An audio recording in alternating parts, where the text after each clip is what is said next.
to tell you about my shady driving history. You see, because I spent so many years growing up in England, I never learned how to drive until I was 20. Picked up my first car on my 20th birthday, a used Ford Tempo. I lasted less than 6 months before I got my first DUI when I was 20. And then, within 1 month of getting my license back from my first DUI, I got my second DUI. At which point, I wasn't very well equipped to deal with that second DUI. I couldn't afford the probation costs, couldn't be bothered to take the classes. So instead, I moved across country to live with my sister in Albuquerque, New Mexico, and I hid from my legal problems for a good 5 years. But then I wound up moving back to Florida, squared away all my problems with the law, and I got a new car, a Mercury Grand Marquis, which I wound up driving across country to move to Los Angeles in 2001. But in 2002, I got pulled over in Beverly Hills by a cop who said I was doing enough wrong with my expired tags, my suspended license, my no insurance, that he had to arrest me.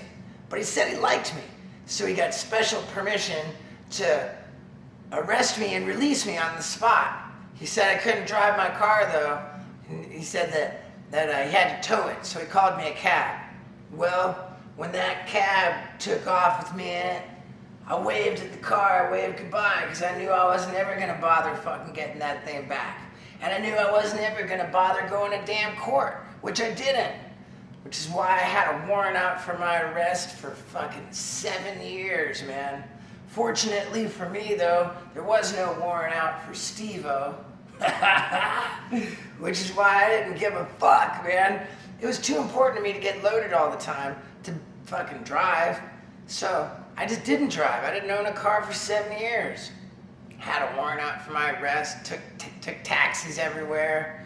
Cops would always like say, yeah, hey, what's up, Steve-O? Or, you know, and like, one time I even asked these cops if they could look up my warrant. And they said, yeah, dude, you're hot for 10 G's. Have a good night.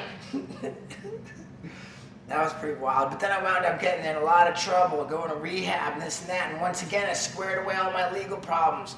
And that was when I got my Nissan Versa. A lot of people would think, Steve-O, man, you could drive a nicer car than a Nissan Versa. But I didn't care, because I wasn't even used to owning a car at all. So, I mean, fuck, I was so happy with my Nissan Versa. Drove that son of a bitch for 6 years. Then, recently, I decided it was time for me to get a new car.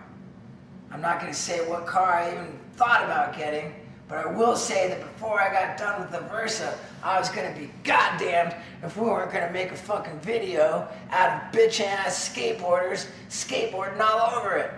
Yeah, which is where the idea for the skate bonanza came into play. And oh boy, did we have a skate bonanza. By the time we got done with that Nissan Versa, I replaced the front windshield twice, the back windshield once. Hell, it doesn't have a goddamn bumper no more. That fucking thing's fucked.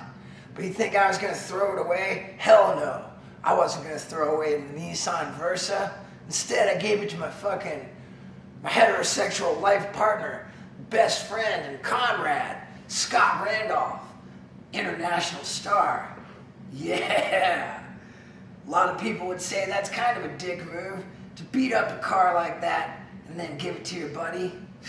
But I don't see it that way, neither does Scott. Isn't that right, Scott? Yeah. I think I told a pretty good story there. What did I leave out? Oh yeah, we can't fucking call this project over with until we get the Nissan Versa and blow up some damn fireworks.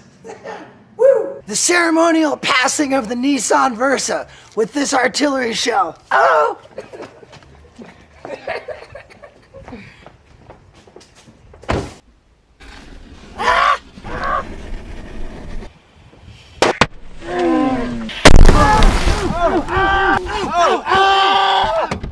Okay? You're the proud owner of a Nissan Versa. Woo! Oh shit, fire! Seriously burning, dude? I think that's good.